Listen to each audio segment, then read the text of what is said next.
I think Google Journeys Easily Explained is broken down by not only what you're searching for, what you're going, but it's everything that you have done in the past, and all of those have been broken up into individual journeys.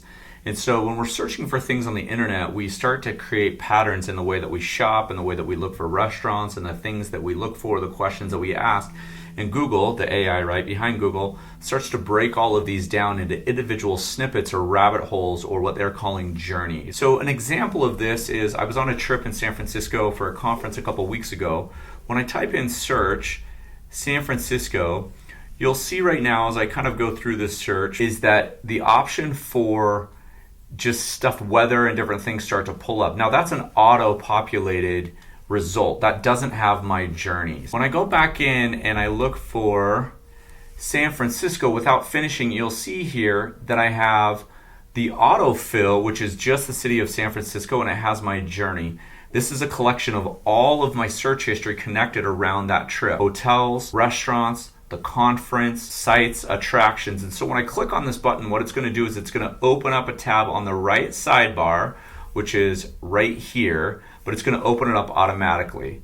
So when I click on resume my journey, you can see here all of the things that we were looking at when we were in San Francisco and some of the things that we wanted to do. So we spent some time at the Intercontinental, that's where we stayed. We were looking at Alcatraz tours. We were looking at the Top of the Mark restaurant.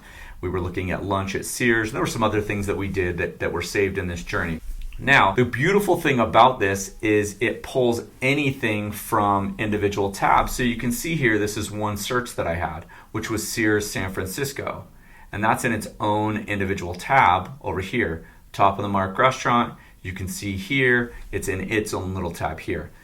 Now, I'm gonna click the X here to close the journeys out, and I'm gonna actually open up journeys from our bookmark toolbar. So it's right up here next to your profile picture. When I click here, you'll have the option. Normally, it's going to be set just to reading list. When you click the little down arrow right here, you're gonna click on journeys, and it'll open up all of the journeys. So you can see some of the things that I've done over the past few minutes. I was looking up a new Canon camera. You can see I was in Skyward, which is our grading system. I was in Pexels. I was looking for Google icons. I'm looking at Dreamscapes Sandy, which is where we live. It's for a field trip for our students. I was looking up our website, signing up the field trip.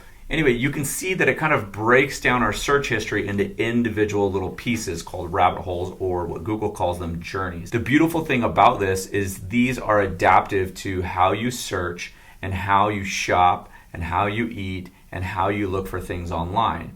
Unfortunately, it's not available to view on your Android or iOS device. Now, your journeys here are organized chronologically. You can see that the time is here, and when I open up one of these, I can click on the three dots right here. I can open it all in a new tab group. And what that'll do is it'll grab all of those tabs that I had, open up the rabbit hole, and it'll take me right back to that shopping experience. So I'm gonna click on open all in a new tab. You'll see here that these are now in a tab group, which if you don't know what a tab group is, you can look at the video up here that I'll link. But all of those tabs are open, and it's pulling up the information for the camera that I was looking for. To close the tab groups, right, you just click the X and close these. However, it's still saved here in my journeys. Now, if you'll notice here, 10 minutes ago, if I close this, go to reading list, go back to journeys, you can see here that I can make this full screen and look at all of my journeys. Now, when I make it full screen, I have some other options. When I open it full screen, you'll see that I have numerous options. I can grab tabs from other devices. So my other devices would be another computer or a desktop that I have there. I can turn off journeys and it will just give me the traditional history. And this is just a chronological order of every web page. Google now with the journeys has made it a little bit more identifiable. I can also clear the browsing data.